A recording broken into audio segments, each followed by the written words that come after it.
pengantar ilmu hukum. Pengertian dari segi pengantar. Pengantar ilmu hukum bila dikehendaki, ilmu hukum dapat dipecah lagi menjadi 5 dan hukum. Makna pengantar berarti membawa ke tempat yang dituju dalam bahasa inleiding dalam bahasa Belanda dan introduction dalam bahasa Inggris yang berarti memperkenalkan. Pengertian dari segi ilmu hukum. Mengenai arti apakah yang dimaksud dengan ilmu hukum dapat diikuti pendapat berbagai pakar hukum, antara lain Cross memberikan definisi bahwa ilmu hukum adalah segala pengetahuan hukum yang mempelajari hukum dalam segala bentuk dan manifestasinya. Ilmu hukum dalam perpustakaan hukum dikenal dengan nama jurisprudence yang berasal dari kata jus, yaitu juris yang artinya hukum atau hak. Curson berpendapat bahwa ilmu hukum adalah suatu ilmu pengetahuan yang mencakup dan membicarakan segala hal yang berhubungan dengan hukum. Purnadi Purbacaraka dan Surjono Sukantono dalam bukunya Perihal Kaidah Hukum menyebutkan bahwa ilmu hukum mencakup dengan hal tentang ilmu tentang kaidah, ilmu pengertian, ilmu tentang kenyataan. Pendapat para pakar tentang hukum. Dr. Sujono Dirjosisworo, sarjana hukum, menyatakan bahwa pengantar ilmu hukum itu kerap kali oleh dunia studi hukum dinamakan ensiklopedi hukum, yang merupakan pengantar ilmu hukum. Ilmu ini berasal menjelaskan tentang keadaan inti, maksud dan tujuan dari bagian-bagian penting dari hukum. Profesor Dr. Ahmad Sanusi, sarjana hukum 1977, menyatakan bahwa pengantar ilmu hukum termasuk dalam mata pelajaran dasar yang berbasis mengenai ilmu hukum dan juga mempelajari cabang ilmu hukum lainnya.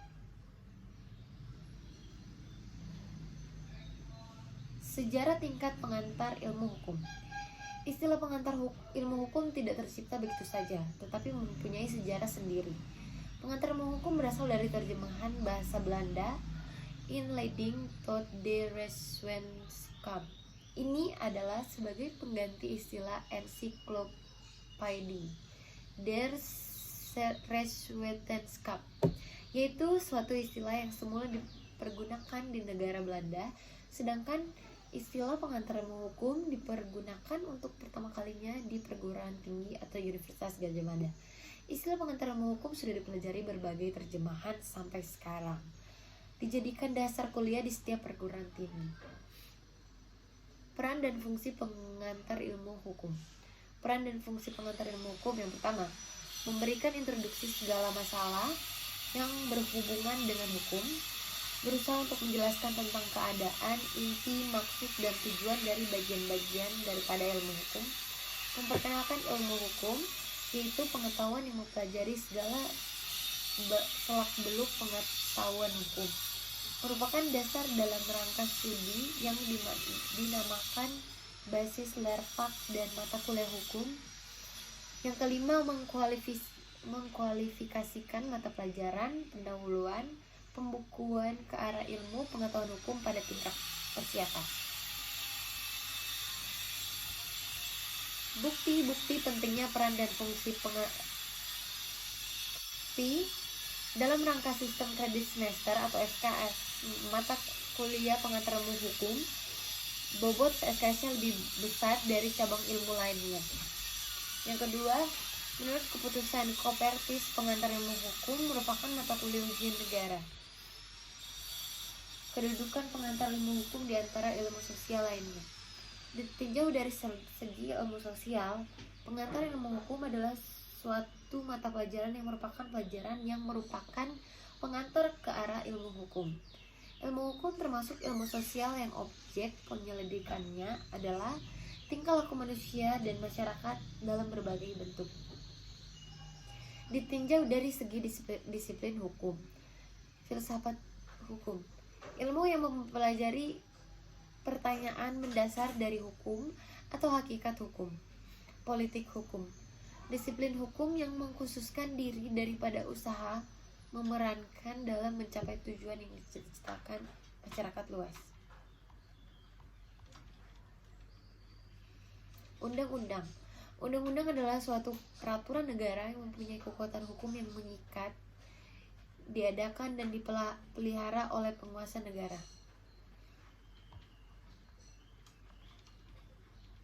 Undang-undang dalam arti formil dan material. Undang-undang dalam arti formil adalah keputusan penguasa yang diberi nama undang-undang atau undang-undang yang dilihat dari segi bentuknya. Undang-undang dalam arti material adalah penetapan. Yang pertama, penetapan kaidah hukum yang disebutkan dengan tegas sehingga menurut sifatnya menjadi mengikat. Yang kedua, semua peraturan perundang-undangan yang bersifat mengatur artinya berlaku untuk umum. Tata jenjang hierarki perundang-undangan.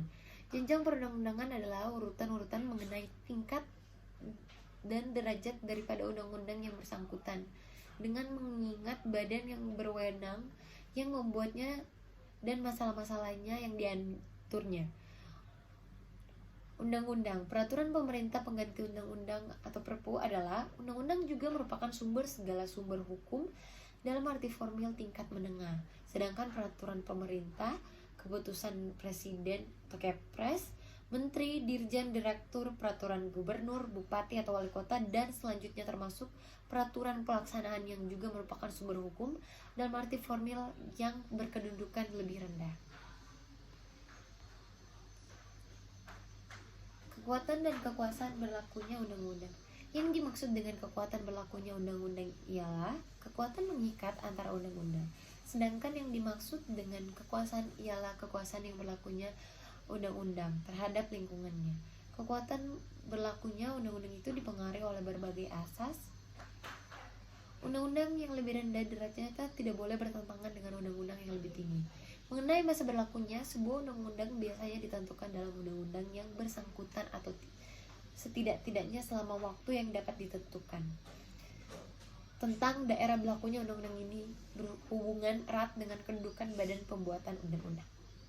Hak menguji. Hak menguji adalah suatu hak untuk menguji apakah suatu peraturan perundang-undangan berlainan yang bertentangan dengan peraturan undang-undangan lainnya. Dalam tata jenjang atau hierarki peraturan perundang-undang dikenal adanya asas peraturan perundang-undangannya yang derajatnya lebih rendah tidak boleh bertentangan dengan peraturan perundang-undangan yang lebih tinggi. Kaidah hukum dan kaidah sosial. Yang pertama ada kaidah sosial. Kaidah sosial yang mengatur tingkah laku manusia di dalam masyarakat dan ada bermacam-macam yang secara berurutan. Yang pertama kaidah susila, yang kedua kaidah kesopanan, yang ketiga kaidah agama atau kaidah kepercayaan, yang keempat kaidah hukum. Penggolongan kaidah. Tata kaidah dengan aspek pribadi yang termasuk kelompok ini adalah kaidah agama atau kepercayaan dan kesusilaan. Yang kedua, tata kaidah dan aspek kehidupan antar pribadi yang termasuk dalamnya adalah kaidah kesopanan dan hukum. Hubungan antara kaidah hukum dengan kaidah lainnya, yang pertama hubungan positif, yakni hubungan yang saling memperkuat, dan yang kedua hubungan negatif, yakni hubungan yang saling melemahkan. Manusia sebagai subjek hukum. Dasar hukum, adanya larangan mengenai perampasan atau pendukung hak tersebut mengakibatkan kematian perdata. Selanjutnya, objek hukum. Yang pertama ada benda. Objek hukum adalah segala sesuatu yang berguna bagi subjek hukum dan yang dapat menjadi pokok permasalahan dan kepentingan bagi para subjek hukum. Oleh karenanya dapat dikuasai oleh subjek hukum. Manusia sebagai objek hukum. Yang pertama zaman pendudukan, pandangan hukum modern, pandangan agama. Peristiwa hukum. Peristiwa di dalam masyarakat yang akibatnya diatur oleh hukum. Tidak semua peristiwa mempunyai akibat hukum. Jadi tidak semua peristiwa adalah peristiwa hukum. Macam-macam peristiwa hukum. Yang pertama, peristiwa hukum menurut hukum dan peristiwa melanggar hukum. Contohnya kelahiran, kematian, pendudukan tanah, pencemaran laut. Yang kedua, peristiwa hukum tunggal dan peristiwa hukum majemuk. Peristiwa hukum tunggal terdiri dari satu peristiwa saja. Yang ketiga, peristiwa hukum sepintas dan peristiwa terus-terus. Peristiwa hukum sepintas seperti pembatalan perjanjian tawar-menawar. Peristiwa hukum posesif dan peristiwa hukum negatif.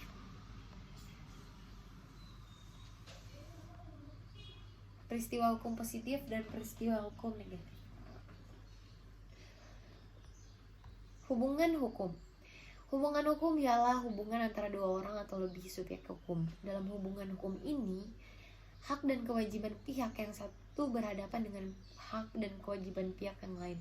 Barang siapa yang mengganggu atau tidak mengindahkan hubungan ini, maka ia dapat dipaksa oleh hukum untuk menghormatinya. Misalnya, hubungan hukum yang diatur oleh hukum ialah pasal 145.7 KUH Perdata tentang perikata atau verbitennis yang timbul karena adanya suatu perjanjian atau overeenkomst. Segi hubungan hukum. Tiap hubungan hukum mempunyai dua segi, yaitu kewenangan, yaitu disebut dengan hak, atau kewajiban adalah segi pasif dari hubungan hukum. Hak dan kewajiban ini kedua-duanya timbul dari suatu peristiwa hukum, misalnya jual beli. Dari pasar hukum objektif pasal 1474 KUH Perdata pun lenyapnya hak kewajiban juga bersamaan. Unsur hubungan hukum. Hubungan hukum memiliki 3 unsur sebagai berikut. Adanya orang-orang yang hak atau kewajibannya saling berhadapan. Adanya objek yang berlaku berdasarkan hak dan kewajiban tersebut. Dalam contoh di atas objek adalah rumah. Adanya hubungan antara pemilik hak dan pengemban kewajiban atau adanya hubungan yang bersangkutan. Syarat-syarat daripada hubungan hukum. Adanya dasar hukum ialah peraturan-peraturan hukum yang mengatur hubungan hukum itu. Yang kedua, timbulnya peristiwa hukum. Macam atau jenis hubungan hukum. Hubungan hukum itu ada 3 macam, ialah hubungan yang bersegi. 1. Dalam hubungan hukum yang bersegi satu, hanya satu pihak yang berwenang, pihak lain hanya berkewajiban. Jadi dalam hubungan hukum yang bersegi ini hanya ada satu pihak saja yang berupa memberikan sesuatu atau tidak berbuat sesuatu. Hubungan hukum bersegi 2. Di dalam suatu perjanjian jual beli, kedua belah pihak atau masing-masing berwenang atau berhak meminta sesuatu dari pihak lain. Hubungan antara satu subjek hukum dengan semua subjek hukum lainnya.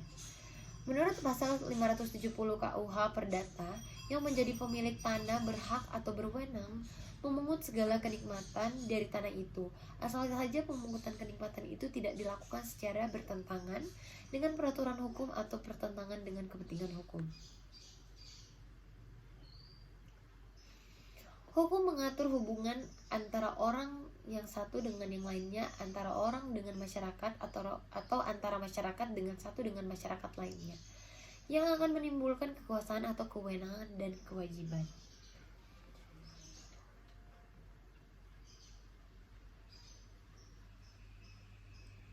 Teori tentang hak. Teori yang menganggap hak sebagai kepentingan yang berlindung.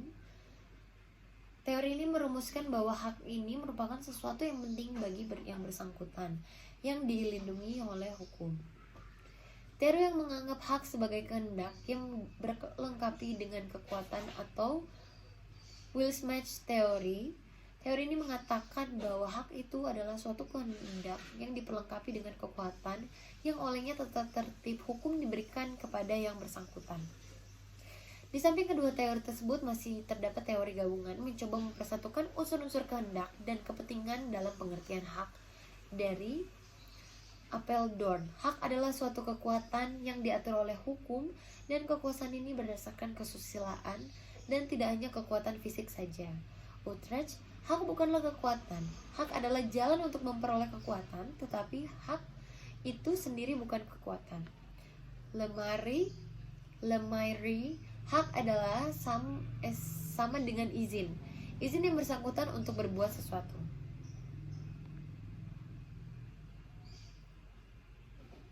Penyosialan hak. Adanya penyosialan hukum yang mengubah sifat dan tujuan hukum. Yang mengubah sifat dan tujuan hukum akan merupakan pola sifat dan tujuan tujuan hak, sehingga hak mengalami proses penyosialan. Menyalahgunakan hak. Menyalahgunakan hak dianggap ada apabila orang menjalankan hak secara tidak sesuai dengan tujuan. Tiap hak diberi tujuan sosial. Hak tidak melindungi kepentingan adalah sosial. Macam-macam hak. Ada hak mutlak, hak pokok, hak publik, hak privat, dan hak relatif.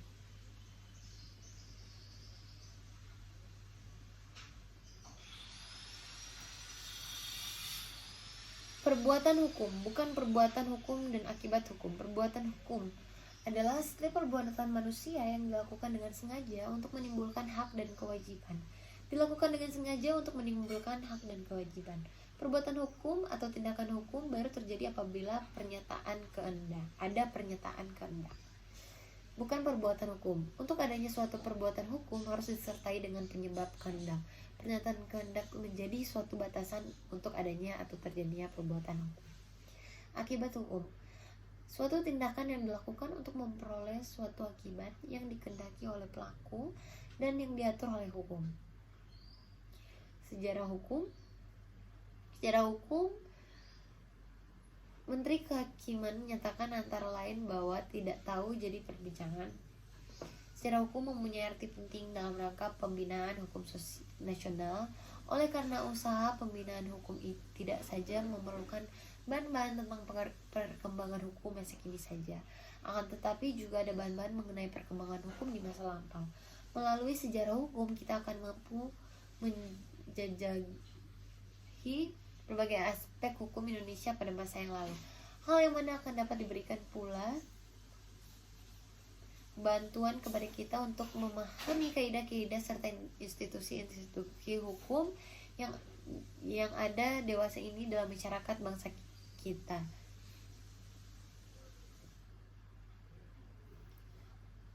Melalui penelitian sejarah hukum akan dapat diketahui tentang kemungkinan adanya lembaga-lembaga hukum yang sudah tidak diperlukan atau masih dapat dikembangkan dalam usaha mengadakan pembinaan hukum.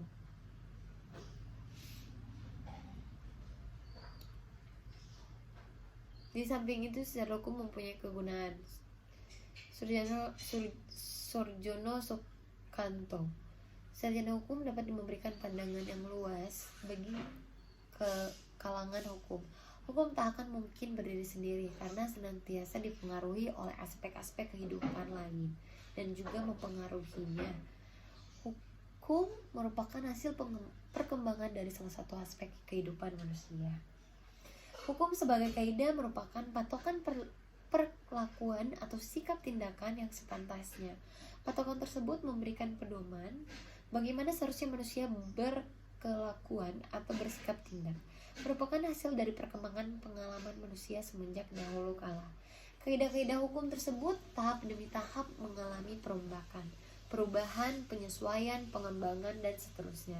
Sejarah hukum akan dapat mengungkapkan apa sebabnya kaidah-kaidah pada masa kini mempunyai sifat dan isi tertentu. Tanpa sejarah hukum tak akan dapat dimengerti mengapa pasal 293 dan 534 KUHP misalnya berbunyi demikian, sehingga oleh sementara kalangan dianggap bertentangan dengan program keluarga berencana.